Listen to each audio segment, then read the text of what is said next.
Ladies and gentlemen, today I invite you to explore a truth that often goes unnoticed: the idea that money isn't just about numbers, effort, or luck. It's about energy, alignment, and the way we treat it. So many of us spend our lives chasing wealth, trying to control it, or fearing its absence, without realizing that money, like any form of energy, responds to how we think, feel, and act toward it.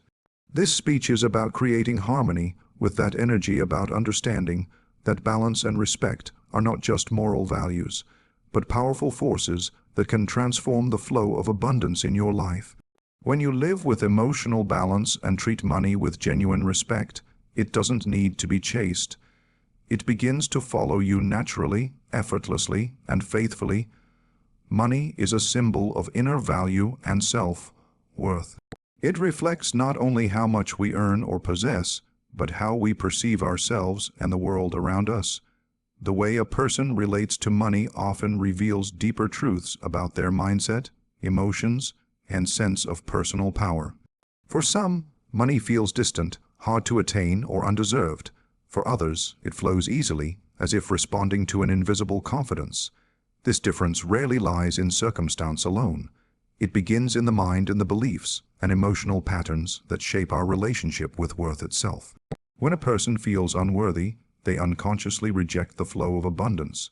They might say they want success, but their internal dialogue is filled with guilt, fear, or doubt. They fear losing what they have, or believe they must sacrifice joy to earn more. This inner conflict sends a subtle message to the world: I am not ready. And so, opportunities pass by, deals fall apart, and progress feels like a struggle. It isn't that the world is unfair. It's that the person's inner sense of lack creates invisible barriers. Money cannot settle where it does not feel welcomed, respected, or understood. In contrast, those who recognize their own worth naturally draw in prosperity. They do not chase it with desperation because they already feel complete within. They understand that money is a tool, a reflection of energy exchanged between people, ideas, and value. When they give without fear. When they receive, they do so with grace. Their mindset communicates abundance, and the world mirrors it back. This quiet confidence is not arrogance. It is self-assurance built on clarity and purpose. Money itself has no moral quality. It does not judge, love, or hate. It simply amplifies the energy of the person who holds it. In the hands of someone who values themselves, money becomes creative, generous, and expansive. It fuels growth, ideas, and contribution. In the hands of someone burdened by self-doubt, it becomes a source of anxiety or control. Therefore, the first step toward attracting and maintaining wealth is not found in external action, but in internal transformation, the recognition of one's own worthiness to receive and manage it.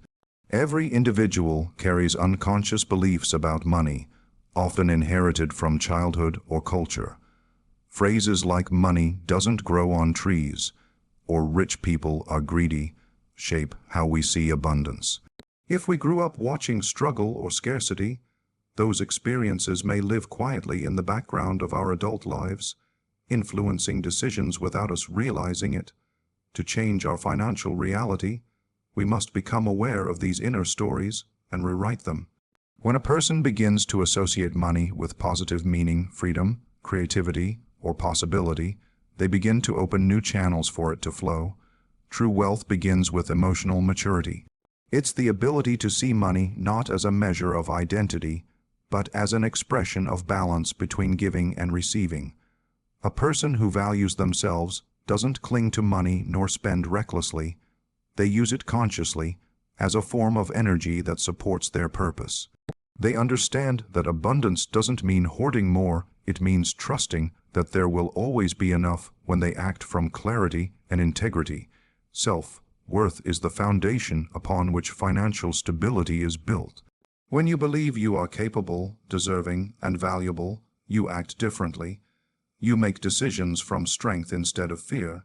You negotiate better, take bolder opportunities, and attract people who recognize your value. The outer world begins to align with your inner belief system. Money simply follows that vibration. It becomes a mirror reflecting your sense of self. When you see yourself as worthy of abundance, you stop asking the world for permission to prosper. You stop comparing yourself to others or fearing what might go wrong. Instead, you operate from quiet confidence, knowing that every skill, idea, and effort carries value. And because you believe in that value, others begin to believe in it too. In this way, money is not the cause of power. It is the result of power, the inner power of a person who knows their worth, who gives value without fear, and who receives without guilt. When that understanding takes root, financial growth is no longer a pursuit, but a natural outcome of emotional and mental alignment. Money becomes an echo of your inner state, a living reflection of how deeply you respect, trust, and believe in yourself. Your thoughts and words shape your financial reality. Every belief you hold and every sentence you speak about money carries energy. That energy influences your mindset, your decisions, and ultimately your results. Most people underestimate the power of their inner dialogue, thinking of money as something separate from their emotions. Yet every thought of limitation, every word of complaint, and every feeling of fear quietly programs the mind to repel abundance. The outer world simply responds to the vibration of the inner one. When someone constantly says, "I can't afford this," or "money never stays with me," they reinforce a pattern of lack. The mind begins to accept those words as truth, shaping behavior to fit that belief. Opportunities that could bring growth are overlooked because the individual already expects failure. Even when chances appear, fear blocks action. This cycle continues until a person becomes aware of the power their thoughts hold. The moment awareness enters, change becomes possible. Thoughts are not harmless, they are creative instructions sent into reality. Every image you hold in your mind, every expectation you repeat, organizes your behavior and perception. When you think abundance, your brain searches for proof of abundance. When you think scarcity, it finds only what confirms that view. Words strengthen this effect. They are thoughts spoken into existence. The more you affirm limitation, the more your environment echoes it back. The more you affirm growth, the more pathways to prosperity appear. People often separate emotion from money, believing logic alone drives success. But money responds to both logic and emotion. If your mind says, "I want to succeed," yet your emotions whisper, "I don't deserve it," the emotional voice wins. That conflict drains motivation, creates hesitation, and builds invisible resistance. To truly change your financial state, both your thoughts and emotions must align. When your inner dialogue supports abundance, your energy becomes magnetic. Language has a way of shaping identity. When you repeatedly say, "I'm broke," it doesn't just describe your situation, it defines it. The subconscious mind accepts those words as reality and adjusts your habits to match them. You start to avoid taking risks, miss chances to learn new skills, or settle for less because the identity of "I'm broke" feels safer than change. But when you begin to speak differently, "I'm learning to create more opportunities," "I attract income through creativity and persistence," your subconscious begins to open doors instead of closing them. This isn't empty positivity, it's psychological conditioning. The mind believes what it hears most often. If you feed it fear, it builds walls. If you feed it confidence, it finds solutions. Your words are like seeds, each one carries potential. Plant words of strength and you'll harvest stability. Plant words of doubt and you'll harvest struggle. It's not the universe testing you, it's your own mind organizing your experience according to the language you use. Your financial choices flow directly from your internal beliefs. A person who sees money as scarce will cling to it tightly or avoid investing altogether, fearing loss. A person who sees it as abundant will manage it wisely, confident that more can be earned. These opposite approaches stem not from skill but from perception. Thoughts create emotions, emotions drive behavior, behavior shapes results. The pattern always begins in the mind. When you consciously shift your words, you begin to reprogram that pattern. Replace statements of fear with statements of intention. Instead of "I can't," say "I will find a way." Instead of "I never have enough," say "I'm learning to create more." Each small change in language weakens the old mental structure of scarcity and builds a new one of possibility. Over time, these new patterns attract new actions: studying, networking, planning, and executing ideas that naturally bring growth. Financial transformation rarely starts with numbers. It starts with awareness. The moment you recognize that your words carry weight, you gain control over your reality. You stop repeating the language of lack and begin using the language of creation. You start to speak to money not as a stranger, but as something responsive to your energy. When your thoughts are aligned with possibility and your words reflect confidence, your behavior changes effortlessly. You take opportunities that once felt too risky. You see value where others see limitation. You attract situations that match your elevated mindset. The outer world begins to mirror the clarity within you. This is not magic. It's alignment, the natural consequence of thinking, feeling, and speaking from a place of abundance rather than fear. Every person holds the power to reshape their financial reality. It doesn't begin with luck or inheritance. It begins with awareness, the simple but profound realization that your thoughts and words are not passive. They are creative tools that mold experience. When used consciously, they become a bridge between your current reality and the one you wish to build. The mind believes what it is told most often, so tell it the truth of your potential, not the illusion of your limitation. Money responds to energy, not desperation. It moves toward calm confidence and away from fear or need. Many people chase money as if it were a reluctant creature to be trapped, not realizing that their own energy determines whether it comes close or keeps its distance. Desperation carries an energy of lack, and lack always repels what one desires. When you chase something too intensely, you signal that you do not already possess it, and that signal pushes it further away. Energy is communication without words. It is the silent message you send out through your emotions, thoughts, and actions. When your energy is anxious or impatient, you create resistance.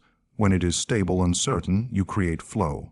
Money gravitates toward the latter because it thrives in an environment of trust and order. People who move with calm intention tend to attract opportunities easily. Their energy says, "I am ready, I can handle more."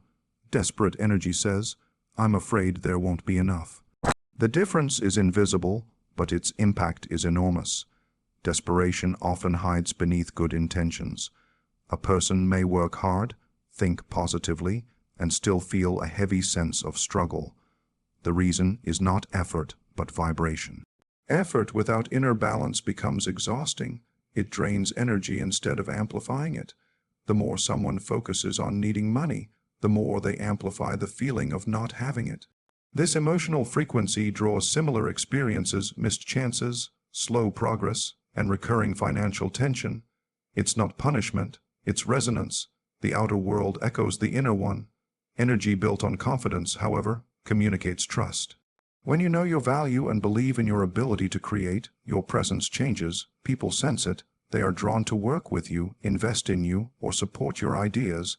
Money flows through relationships and exchanges, and those are built on trust. Desperation erodes trust because it feels unstable. Calm energy strengthens it because it feels safe. In this way, your emotional state becomes a magnet for or against prosperity. It's easy to mistake activity for attraction. Some people keep themselves endlessly busy chasing clients, changing strategies, pushing harder yet still feel stuck. That's because their actions are driven by worry, not inspiration. Desperation narrows perception. It makes you see only what might go wrong and blinds you to what's already working. When your energy relaxes, awareness expands. You notice opportunities that were invisible before. Creativity returns. Solutions appear naturally. Money doesn't respond to how much you do. It responds to the energy behind what you do.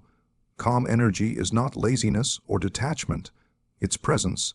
It means acting from clarity rather than panic. When you take action from that place, your movements carry strength. You make better decisions, negotiate with confidence, and recognize value where others see risk. You're not chasing, you're aligning. You're moving with purpose, not fear. That energy feels different to everyone around you. And because money flows through people, it begins to flow toward you. Desperation, on the other hand, leaks energy. It makes you agree to less than you deserve, take shortcuts, or accept situations that drain you. It creates a cycle of stress that feeds itself. The more you struggle, the more anxious you become, and the more anxiety you project, the less opportunities respond. The key isn't to suppress desperation, but to understand it. It often comes from a deep fear of insecurity, the belief that one wrong move could lead to loss. But when you replace fear with trust in your skills, your persistence, and your growth, that fear begins to dissolve. Energy alignment means your emotions, beliefs, and actions move in the same direction. If your words say, "I want abundance," but your emotions say, "I'm afraid I'll fail," you send mixed signals. The universe, the market, or the people around you can only respond to clarity. Once your energy becomes consistent, so does your financial reality. Money naturally follows those who are emotionally stable, because stability creates reliability, and reliability attracts flow. Confidence is not arrogance. It's quiet certainty. It says, "I know who I am, and I know what I offer." That vibration is magnetic because it feels abundant. When you move through life with this energy, money begins to circulate freely. You no longer depend on chance or approval. You operate from inner assurance. Each thought, choice, and interaction carries a sense of strength that makes others want to connect, collaborate, and contribute. Money responds to that kind of energy. It senses the difference between someone who fears losing it and someone who knows they can always create more. When your focus shifts from survival to creation, your energy shifts from contraction to expansion. And because money is energy in motion, it naturally moves toward expansion. The calm, grounded, self-assured mind becomes a magnet, while the desperate, fearful one becomes a barrier. Desperation signals emptiness. Confidence signals fullness. Money is drawn to fullness, to the energy of a person who feels complete, even before the reward arrives. When you act from that energy, you stop chasing and start attracting. The moment your vibration rises above fear, money begins to notice. It follows calmness, certainty, and creative strength, never desperation. Treat money as a relationship, not a possession. The way you think about it, talk about it, and interact with it determines whether it grows with you or drifts away. When people see money only as something to own, they turn it into an object of control, something to hold tightly, to fear losing, or to chase endlessly. But when you treat it as a relationship, the entire dynamic changes. Relationships thrive on respect, communication, and trust. Money responds to those same principles. Seeing money as a relationship means understanding that it has energy. It reacts to how you treat it, just like a friend would. If you ignore it, it becomes distant. If you misuse it, it withdraws. If you treat it with appreciation and care, it feels safe to stay. Every decision you make about spending, saving, or investing is a conversation. Every thought about lack or abundance is a message you send. This invisible dialogue determines how money moves through your life. When someone treats money as a possession, they often attach their identity to it. Their sense of worth rises and falls with the balance in their account. They begin to see themselves as successful only when they have more than others, and unsuccessful when they have less. This emotional dependence creates instability. Just as in a toxic relationship, fear replaces trust. Possession breeds anxiety, the constant worry that what you have could be lost at any moment. True stability can't grow in such a climate because control is always rooted in insecurity. A relationship with money built on respect, however, brings freedom. Respect doesn't mean worship, it means understanding its role and purpose. You acknowledge that money is not your identity, but a partner that helps you express your ideas, support your goals, and expand your potential. You make space for it in your life without making it the center of it. Like any balanced relationship, this one grows when there's gratitude, attention, and honest awareness. Imagine how you would treat a friend who has always supported you. You wouldn't ignore them until you need something, nor would you constantly criticize them. You'd check in, appreciate them, and use their presence wisely. That's exactly how money should be treated. Most people only think about it when it's missing, complaining, or worrying, which sends the message of neglect. But when you build a daily awareness tracking it, managing it, respecting its movement, you create consistency. Money, like trust, grows where there's attention and care.